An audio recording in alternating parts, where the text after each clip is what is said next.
কেবল বিপুল আসনে সারা বাংলাদেশের সরকার গঠনের পথে এই প্রথম মুহূর্তে উপজেলা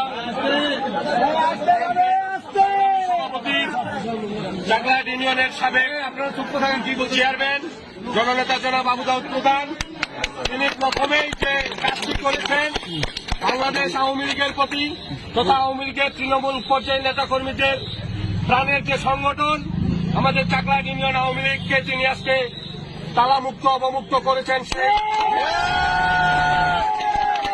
যারা এই দেশটাকে পাকিস্তান বানাতে চেয়েছিল, যারা বাংলাদেশের স্বাধীনতার পক্ষের প্রতিটি দলকে নিশ্চিহ্ন করার চিন্তা ভাবনা করে বাড়িতে অফিসে হামলা করে বন্ধ করে রেখেছিল, সেই অফিস আজকে প্রথমেই তিনি চাকলাহাট ইউনিয়ন আওয়ামী লীগ অফিস অবমুক্ত করলেন। চাকলাহাট ইউনিয়ন আওয়ামী লীগ সহ সকল অঙ্গ সহযোগী সংগঠনের পক্ষ থেকে তিনার কাছে আমরা কৃতজ্ঞতা প্রকাশ করছি। সেই সাথে আগামী দিনে যে কোনো মিছিল মিটিং আন্দোলন সংগ্রাম স্বাধীনতার সপক্ষের সকল উন্নয়নের ক্ষেত্রে আমরা না আওয়ামী লীগ না বিএনপি না জাতীয় পার্টি সকলে ঐক্যবদ্ধ হয়ে স্বাধীনতা বিরোধীদের পক্ষে থাকবো এবং ঐক্যবদ্ধের ভিত্তিতে উন্নয়নমূলক ইউনিয়নের উন্নয়নের আহ্বান জানিয়ে আমি আমার কথা শেষ করছি।